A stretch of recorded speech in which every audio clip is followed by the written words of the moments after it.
I've always known my place in the family hierarchy, somewhere between the houseplants and my mother's collection of decorative plates.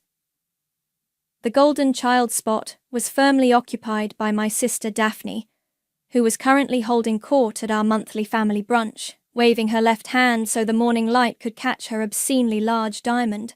My name is Summer, and I'm the sister who wasn't supposed to be there that morning, but Daphne had insisted, which meant my mother had called 6 times until I agreed to come. It's absolutely perfect, my mother cooed, clutching Daphne's hand across the table. Tyson has exquisite taste. I stabbed at my eggs Benedict, wondering if anyone would notice if I slipped away. The restaurant's patio was crowded with Sunday brunches, but our table might as well have been on its own stage, with Daphne as the star. Summer, you're being awfully quiet, Daphne said, turning her spotlight smile my way. Aren't you excited about being part of my special day? Thrilled, I managed, forcing a smile. Congratulations again. Actually... Daphne's eyes gleamed with that look I knew too well. The one that meant she was about to ask for something while making it sound like she was doing me a favor. I've been thinking about the wedding stationery. You still do that little design hobby of yours, right? I felt my jaw tighten.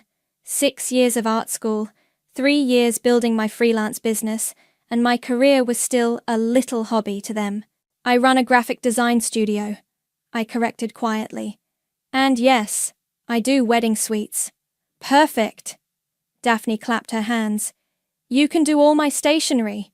The save the dates, invitations, programs, everything. It'll be your wedding gift to us. My father looked up from his coffee.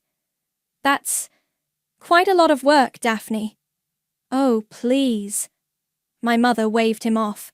Summer has plenty of time. It's not like she has a real job, or a relationship to worry about. The words hit like tiny arrows, precise and painful. I set my fork down, appetite gone. My rates start at... Rates? Daphne laughed, the sound like breaking glass. Don't be ridiculous, I'm your sister. Besides, it's the least you could do being single and everything.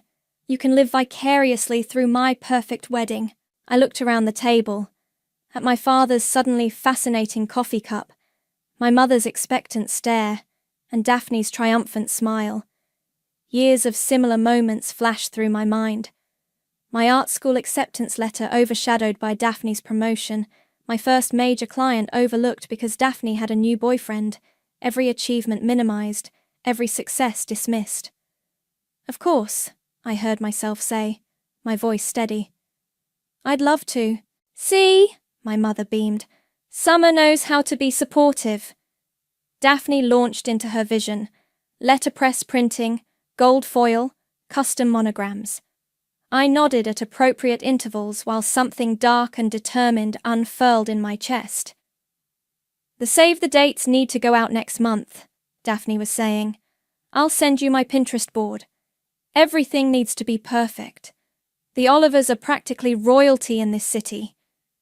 I won't let you down, I promised. And for once, I meant every word. The rest of brunch passed in a blur of wedding talk and mimosas. As we stood to leave, Daphne pulled me into a perfumed hug.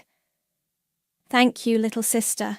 I knew I could count on you to do this one thing right. I watched them leave, my parents flanking Daphne like proud bodyguards, her designer heels clicking on the pavement, her ring catching the light one last time. Then I drove home to my small but sunlit studio apartment, where my drafting table waited by the window. I pulled out my sketch pad and opened my laptop. A notification popped up, a message from my best friend Colin. How was the family torture session? The usual, I typed back. Daphne's engaged. Guess who's designing her wedding suite? Tell me you're charging triple. Better, I replied, a smile spreading across my face as I opened a blank document. I'm doing it for free. You? Working for free? Who are you and what have you done with Summer? I didn't respond immediately. Instead, I started sketching, each stroke precise and purposeful. If they wanted exposure, they'd get it. If they wanted perfect, I'd give them perfect. And if they wanted me to pour my heart into this project, well, they had no idea what was really in my heart. Trust me, I finally wrote back to Colin. This one's going to be worth every penny I'm not charging. My phone buzzed for the 20th time that morning. Daphne's messages kept coming like rapid fire. The scroll work needs to be more delicate. Can you make the gold more golden? That font looks cheap. Are you even listening to me? I set my coffee down and typed back, working on revisions now. The truth was, I'd already finished 3 perfect versions of the Save the Dates. But Daphne needed to feel in control, so I'd been sending her deliberately flawed designs, letting her fix them until we arrived at exactly what I'd planned all along. My phone rang. Colin, please tell me you're not actually working on a Sunday, he said when I picked up. Just making my sister feel important. I switched to speaker and continued sketching. How's the gallery setup going? That's actually why I'm calling. I need you to drop by the venue. There's something weird with the lighting, and you've got a better eye for... A loud voice from the hallway cut through our conversation. I recognized it immediately. Tyson, Daphne's fiancé. He must have been visiting the architecture firm next door. I know, he was saying, his voice getting clearer as he passed my studio door. Daphne's being intense about the wedding. No, babe, don't worry, I'll handle her. I froze. Daphne wasn't with him. She was at her yoga class. I'd know because she'd sent me a selfie an hour ago. Colin, I'll call you back, I whispered, ending the call. Moving silently, I pressed my ear to the door. Miss you too, V, Tyson continued, his voice dropping lower. Last night was... Yeah, we'll do it again soon. Daphne's got this wedding planning thing on Thursday. Come over? My hand flew to my mouth. V, as in Valerie? Daphne's best friend and maid of honor? I waited until his footsteps faded, then grabbed my laptop. My fingers flew across the keyboard, searching Instagram. There it was. Valerie's profile, recently made private. But her latest public post was still visible, a sunset photo captioned, Summer Nights and Secret Delights. The timestamp matched a night Daphne had called me crying because Tyson was working late. I sat in the growing darkness of my studio, my design work forgotten. The responsible thing would be to tell Daphne, but I already knew how that would play out. She'd accuse me of jealousy, of trying to ruin her happiness.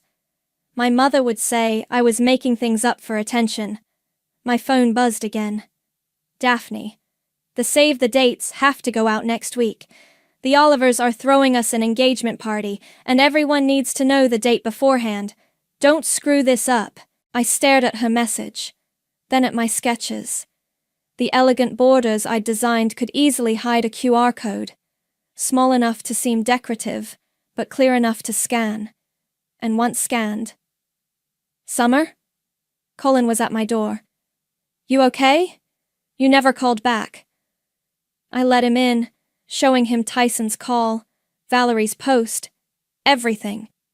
Holy shit, he whispered, scrolling through my phone. Are you going to tell her? No. I pulled up my design software. I'm going to show everyone. Summer. His voice held a warning. Think about what you're doing.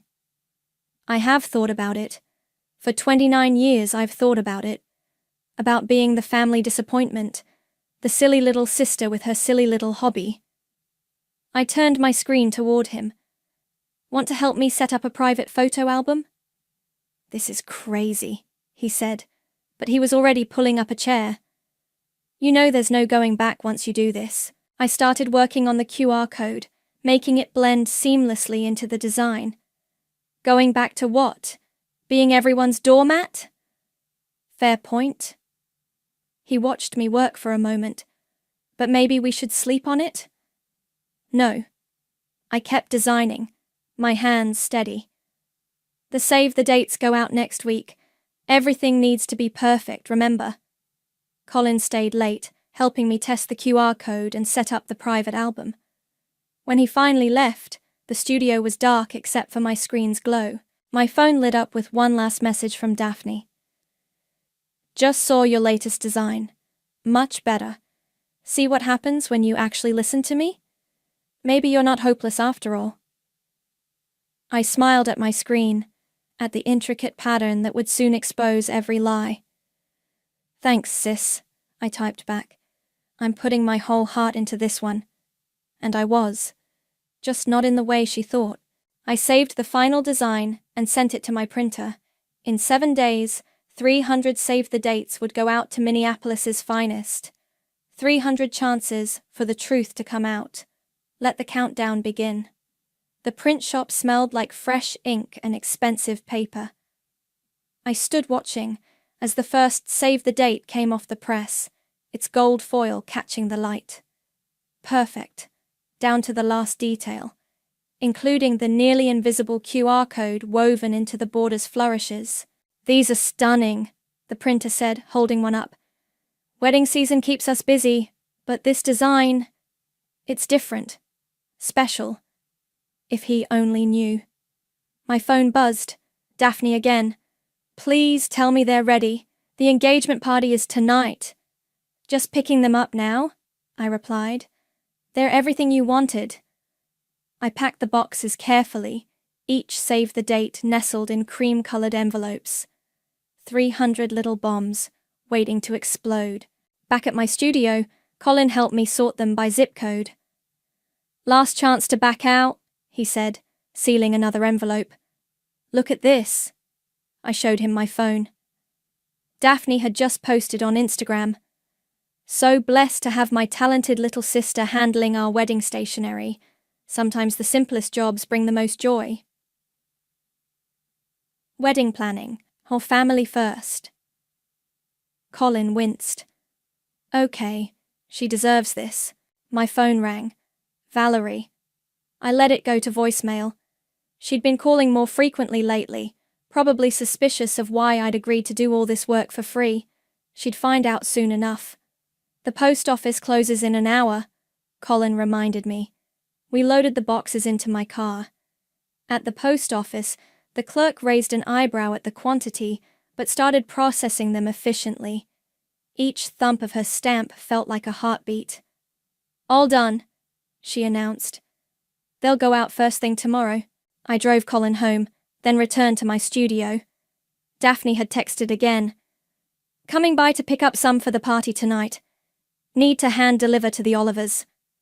20 minutes later, she burst in, trailing designer perfume and entitlement. Where are they? I need at least 30. I handed her a stack of envelopes. She immediately started inspecting them, holding each up to the light. The foil work is acceptable, she said, like she was grading a child's artwork. Though I still think the font could have been more elegant. Tyson's mother has incredibly refined taste. I'm sure she does. I thought of the photos in the hidden album. Tyson and Valerie in various compromising positions, their text exchanges, the hotel receipts. Oh! Daphne's face lit up at her phone. Valerie just got to the party venue. She's been such a rock through all this planning. She looked up at me. That's what real friendship looks like, Summer. You should try it sometime. I smiled. I'm learning a lot about friendship lately. She missed my tone completely. Well, try not to be such a hermit. It's sad seeing you alone all the time. She headed for the door, precious envelopes clutched to her chest. Thanks for these. Try to come to the party if you can make yourself presentable. After she left, I opened my laptop and checked the album one last time. Everything was ready. In less than 24 hours, all those carefully curated lives would shatter. My phone lit up with a text from Colin. You okay? Never better, I replied. I worked late into the night, catching up on client projects I'd neglected while perfecting Daphne's save the dates. Around midnight, My social media started filling with photos from the engagement party. Daphne and Tyson, picture perfect. Valerie standing nearby, champagne in hand, wearing a dress that cost more than my monthly rent. One photo caught my eye. Tyson's mother showing off the save the date to a group of society women, pointing out the exquisite detailing. If she looked closely enough, she might even spot the QR code tonight. But she wouldn't. None of them would. Not until tomorrow when some bored guest decided to investigate the intricate pattern more carefully. My phone buzzed one final time. Daphne. Everyone loved them. See what happens when you actually apply yourself? Maybe this will lead to some real work for you. I started to reply, then stopped. Instead, I opened my calendar and created an event for tomorrow. D-Day. Outside my window, the city lights twinkled like they were in on the secret. Somewhere out there, 300 envelopes were sitting in postal bins, waiting for morning. 300 ticking clocks, all set to go off at once. I shut down my computer and got ready for bed. Tomorrow would be a busy day, and I wanted to be well rested for the show. After all, as Daphne always said, presentation is everything. The first call came at 2:17 p.m. I watched Daphne's name flash on my phone screen, ignored it, and continued working on a client's logo design. Then another call, and another. My phone buzzed with a text from Colin. "It's starting." I'd just finished responding when my studio door burst open. Daphne stood there, mascara streaking down her face, clutching her phone like a weapon. "What did you do?" she screamed. "What did you do?" I kept my voice calm. "You'll need to be more specific." She thrust her phone in my face. "The QR code. Everyone's calling me. Texting me. There are pictures, Summer." "Oh." I turned back to my computer. "That's interesting. Don't you dare act innocent." She slammed my laptop closed, nearly catching my fingers. "Pictures of Tyson. Private messages. How did you get these?" "I'm good at what I do," I said quietly. "My silly little hobby, remember?" Her face went from red to white. You planned this?" "Like you said. I just needed to apply myself." The slap came fast, stinging across my cheek. I didn't flinch. "You're lying," she hissed. "You doctored those photos. You're trying to ruin my life because you're jealous." My phone kept buzzing.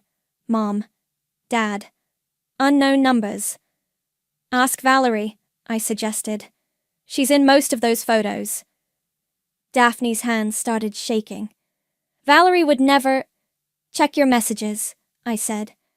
"I'm sure she's trying to reach you by now." As if on cue, Daphne's phone lit up with Valerie's call.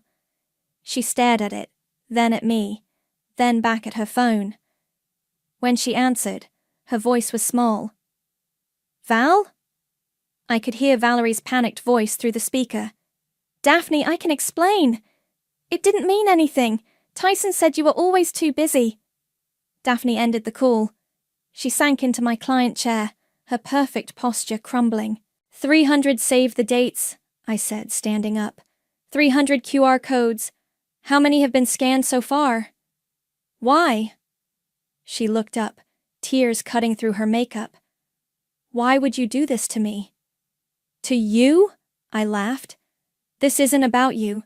This is about truth, about consequences, about years of being treated like I'm nothing while you and Valerie and Tyson play your little games. My phone buzzed again.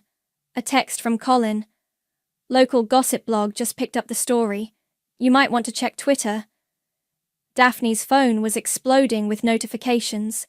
She scrolled through them, her hands shaking harder. Mom's calling. The Olivers are calling. Oh God, it's trending. You wanted exposure for my work, I reminded her.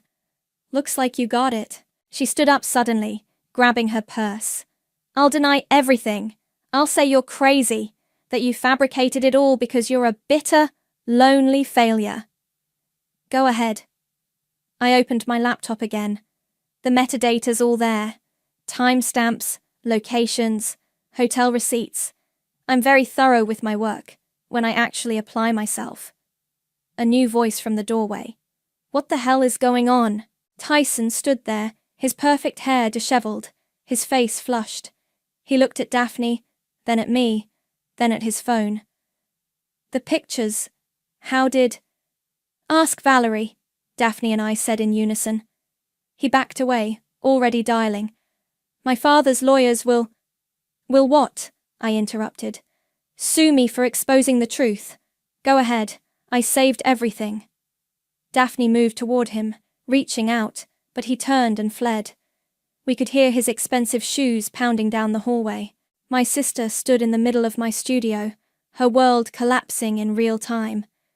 For a moment, I saw the little girl who used to share her ice cream with me, who held my hand on the first day of school. Then she straightened her spine, wiped her eyes, and pointed at me. You're dead to this family. Dead. I've been dead to this family for years, I replied. The only difference is now everyone knows why. She stormed out, slamming the door so hard my design awards rattled on their shelf. I sat back down at my computer, opened Twitter, and watched as my sister's perfect life unraveled in real time. Wedding scandal was trending locally. Someone had already made a meme of the save the date design. My phone lit up with a text from an unknown number. This is Ainsley, your cousin. I'm supposed to be the wedding photographer. Just wanted to say, damn girl. Respect. I saved her number, then opened my email. 3 new client inquiries had arrived, all referencing the innovative QR code design work they'd seen online. Sometimes exposure really is everything. Wedding scandal of the year. Designer sister exposes cheating groom through QR code, the headline screamed from my laptop screen. The local gossip blog had turned it into their top story, complete with blurred versions of the leaked photos and a high-res image of my save-the-date design. My studio doorbell rang. Colin rushed in, waving his phone. Have you seen this? You've gone viral. I've noticed. I gestured to my inbox, flooding with messages. The wedding planning community is particularly interested. Summer?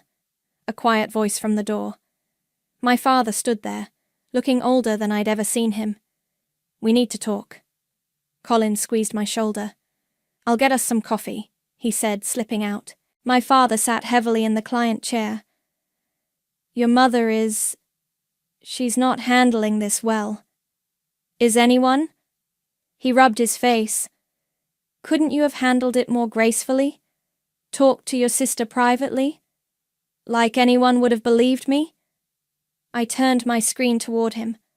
Look at the comments, Dad. Everyone knew. The Olivers' friends, Daphne's social circle, they all knew. They just kept quiet, because it was more convenient. But exposing it like this, he gestured helplessly. The humiliation... The truth, I corrected. I just designed the messenger. My phone buzzed. A text from Valerie. I've lost everything because of you. I hope you're happy. I showed it to my father.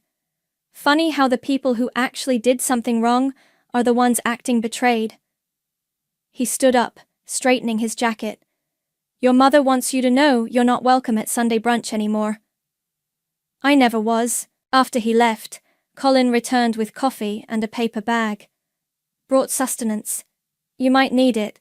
There's a reporter from the City magazine downstairs. What? They want to do a piece on innovative design in the digital age or something. Pretty sure they just want the scandal details, but hey, publicity is publicity. My phone rang again. This time it was Ainsley, my cousin the photographer. Hey, I know this is weird timing, but I have a client who loves what you did with that QR code. Any chance you'd want to collaborate? You're not worried about working with the family pariah? She laughed. Please, half the family's been waiting for someone to knock Daphne down a peg. We just didn't expect it to be so... artistic. After we hung up, I opened Instagram. Daphne had posted a lengthy statement. In light of recent events, orchestrated by those who clearly suffer from deep-seated jealousy and emotional instability. The comments were brutal. Girl, take the L. Team designer sister. Anyone have the QR code? Asking for a friend. A new email popped up from my mother. I hope you understand what you've done to this family. Your sister is devastated. Tyson's mother had to leave their country club early yesterday. Is this what you wanted? To destroy everyone's lives with your petty revenge? I started to reply, then deleted the draft. Instead, I opened my design software and began working on a new project, my first commission from the scandal exposure. Colin peered over my shoulder. You okay? Better than okay. I showed him the commission details. They want a campaign built around revealing hidden truths through design. The irony is perfect. Speaking of perfect, he nodded toward my window. Tyson's Tesla was pulling up outside. He got out, straightening his tie like he was heading into a business meeting. Want me to stay? Colin asked. No, I've got this. Tyson entered without knocking. We need to discuss terms. We really don't. My father's prepared to offer. No amount of money will make those photos disappear, I interrupted. They're out there now, just like you and Valerie were out there, all those nights Daphne was planning your wedding. He slammed his hand on my desk. You've ruined everything. No, you did that. I just made it look pretty. He left as quickly as he'd arrived, nearly colliding with a delivery person carrying a massive bouquet. The card read, From one truth-teller to another. Let's talk about a feature story. Editor, Design Weekly. My phone lit up with another text from Ainsley. Hey, random question. Any chance you're free to design my brother's wedding invitations? His fiancée loves scandals, and apparently you're now the edgy choice for society weddings. I laughed, really laughed, for the first time in days. My computer pinged with another email notification, this time from a major design firm. Maybe Daphne was right after all. Sometimes the simplest jobs really do bring the most joy, especially when they're executed perfectly. The official cancellation announcement appeared on Daphne's Instagram exactly 1 week after the QR code scandal broke. Due to private circumstances, Tyson and I have decided to postpone our wedding indefinitely. Please respect our privacy during this difficult time. The comments section exploded within minutes. Private circumstances, LMAU. Your sister did you a favor. Team Summer forever. I closed the app and turned to Colin, who was helping me pack up my studio. You sure about this move? The design hub downtown offered me twice the space for the same rent, I said, carefully wrapping my awards. Plus, they want me to teach a workshop on innovative digital integration in print design. You mean, how to hide scandalous QR codes in wedding invitations? That's the unofficial title. My phone rang.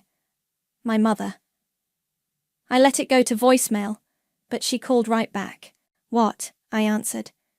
I'm removing you from my will, she announced without preamble, and selling your childhood art supplies. I was never really in it anyway, I replied.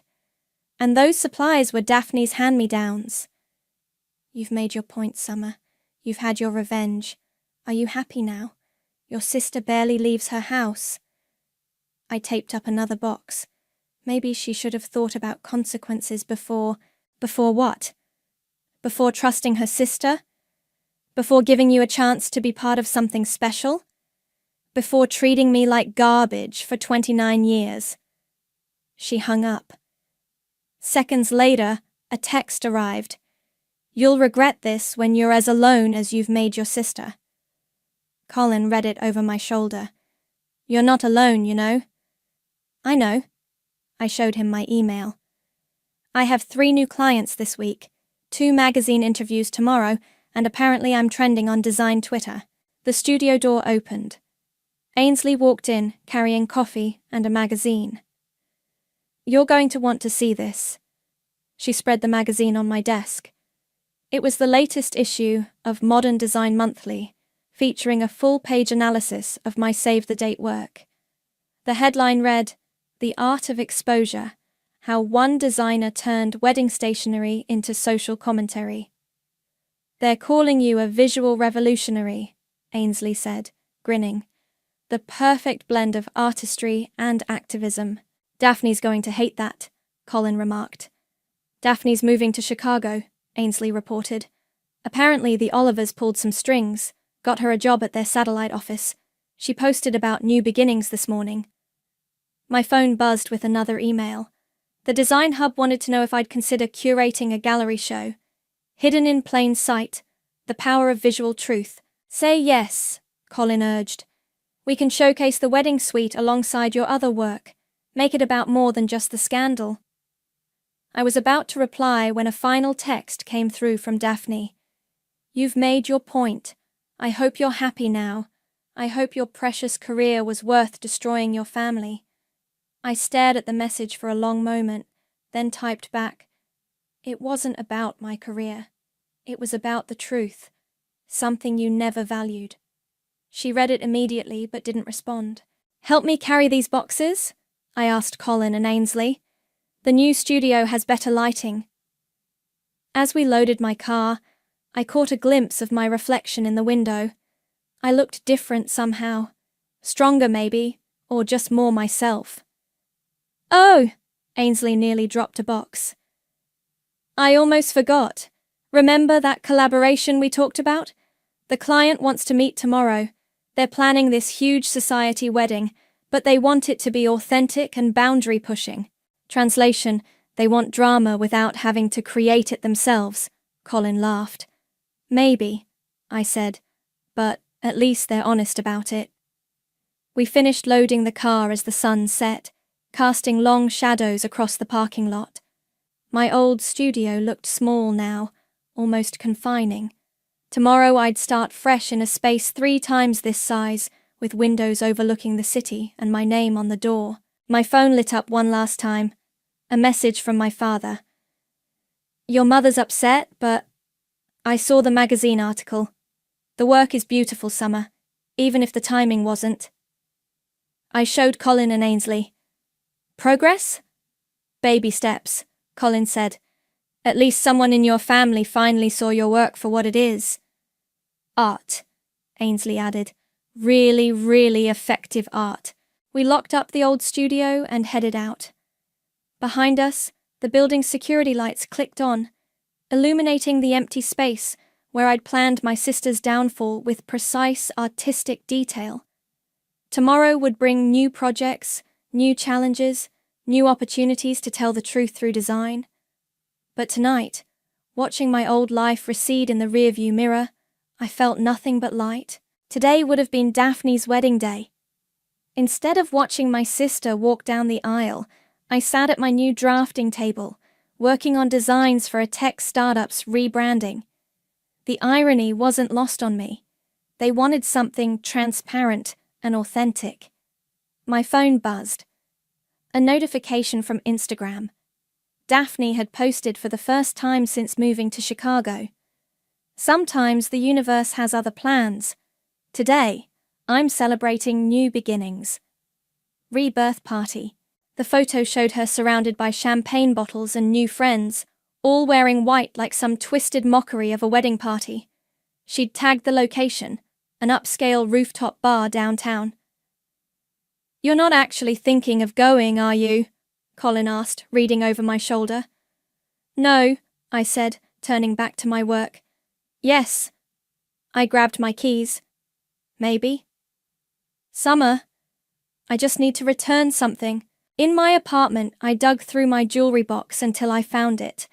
A delicate silver bracelet Daphne had given me on my 16th birthday. Back when we were still sisters, not just characters in each other's stories, the rooftop bar was exactly as pretentious as I'd expected. I heard Daphne's laugh before I saw her, that practiced society trill she'd perfected years ago. "Oh my God," someone whispered as I approached. "Is that?" Daphne turned. Her champagne glass froze halfway to her lips, What are you doing here? Delivery. I held out the bracelet. Found this while packing up my studio. She stared at it, recognition flickering across her face. You kept that old thing? Until today. Her new friends watched our exchange like it was a tennis match. One pulled out her phone, probably hoping to capture something dramatic for social media. You know, Daphne said, her voice carrying across the rooftop, I've been doing a lot of thinking in Chicago. About family. About forgiveness. Have you? I set the bracelet on her table. Or have you just been planning how to spin this into your comeback story? You're one to talk about stories. She picked up the bracelet. You turned my life into your little art project. No, I just designed the frame. You and Tyson painted the picture. A murmur rippled through her friends. Someone definitely started recording. You want to know the funny thing? Daphne's voice dropped lower. For years, I actually felt bad for you. Poor little Summer. So talented, but so invisible. I gave you the biggest opportunity of your career, and you used it to destroy me. Opportunity? I laughed. You mean free labor? Your chance to remind everyone that your little sister was just a hobby artist? At least I included you. When's the last time you included me in anything? Yesterday, I said quietly. My gallery show opened. Mom and Dad came. That stopped her. What? They saw my work, really saw it, maybe for the first time. Dad cried when he realized how long I'd been screaming in silence through my designs. Mom asked if I'd teach her about digital integration. Daphne's perfect mask cracked, just slightly. They never told me. Why would they? You blocked all our numbers. She twisted the bracelet between her fingers. I had to start fresh. My whole life fell apart in one day because of you. No, I corrected her. Your fake life fell apart. The real one's still waiting whenever you're ready to live it. I turned to leave, but her voice stopped me. Was any of it real? When we were kids? The bracelet was. I looked back at her. That's why I kept it so long. And that's why I'm returning it now. You broke long before I ever picked up the pieces. Her friends had gone silent, phones still recording. Tomorrow this would probably be all over social media. The designer's sister crashes the rebirth party. But for once, I didn't care about the exposure. Summer! Daphne called as I reached the exit. The design! It really was beautiful. Even the QR code. I know, I said, and left. Outside, the summer evening wrapped around me like a warm blanket. My phone buzzed. Ainsley had sent a link to an article, Wedding Design Scandal Sparks Industry Revolution, How Hidden Codes Are Changing Modern Stationery.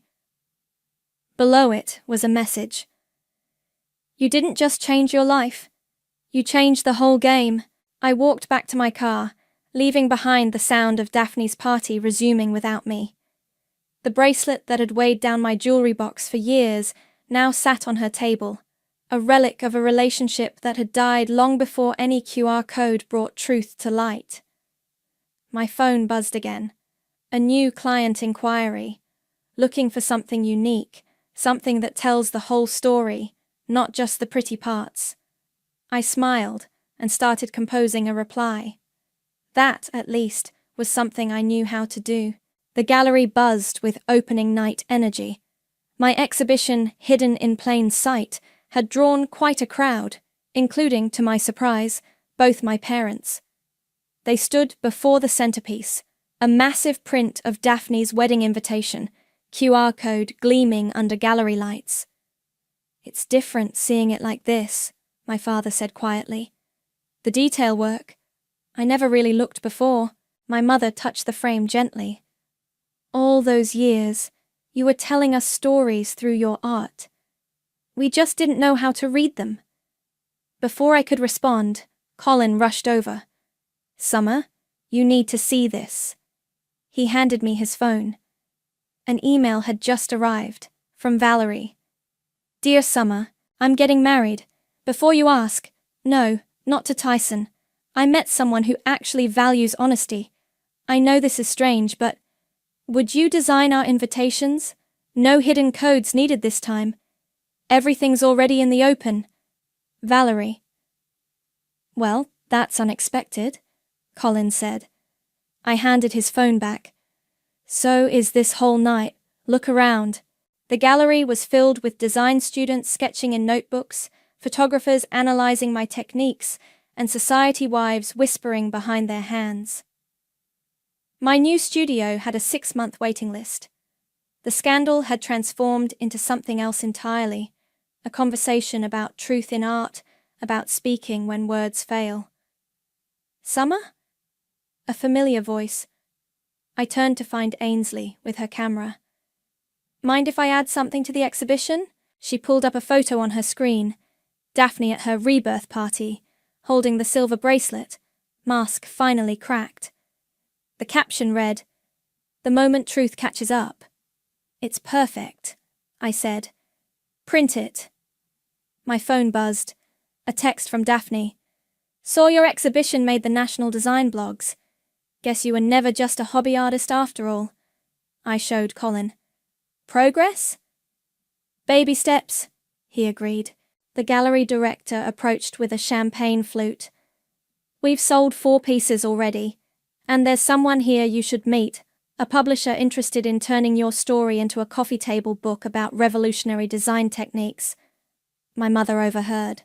A book? About my daughter's work? The pride in her voice was new, fragile, real. I excused myself and stepped onto the gallery's balcony. The city sparkled below, full of stories waiting to be told. My phone buzzed again. Another text from Daphne. I'm not ready to forgive you, but I'm starting to understand why you did it. The bracelet's on my desk at work. Reminds me of who we used to be, who we might be again someday. I typed back. Some designs take time to perfect. Inside, the crowd had gathered around my newest piece, a series of interconnected frames showing the evolution of my work. From early designs where I hid my pain in pretty flourishes, to the wedding suite that broke everything open, to my latest projects. Bold, honest, unafraid. It's like watching someone find their voice, I heard someone say. Colin joined me on the balcony.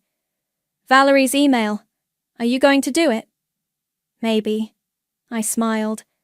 But first, I have another project. I showed him my sketches for a new design series, Sister Stories, exploring how families break and rebuild through visual narrative. The first piece is that photo of Daphne with the bracelet, I explained. Sometimes the most powerful truth is the simplest one. And what's that? That we're all just people, trying to be seen. My father called from inside. Summer? The publisher wants to talk numbers. I took one last look at the city lights. My phone held Daphne's text, Valerie's email, and dozens of messages from people who saw themselves in my work. The revenge that had started everything had evolved into something bigger, a conversation about authenticity in a world of carefully curated lies. Ready? Colin asked. Almost. I sent one final text to Daphne. The gallery's open late tomorrow. Come see who we really are. Inside, the exhibition hummed with life. My mother was explaining my techniques to strangers. My father beamed at anyone who would listen. The QR code that had shattered one life had somehow built another, one where truth wasn't just tolerated, but celebrated. I stepped back through the gallery doors, into the light of my own design. Whatever came next, Valerie's wedding, Daphne's possible reconciliation, my expanding career, would be built on foundation of absolute truth. After all, that's what good design is about, showing people exactly what they need to see, whether they're ready for it or not. The rest is just details.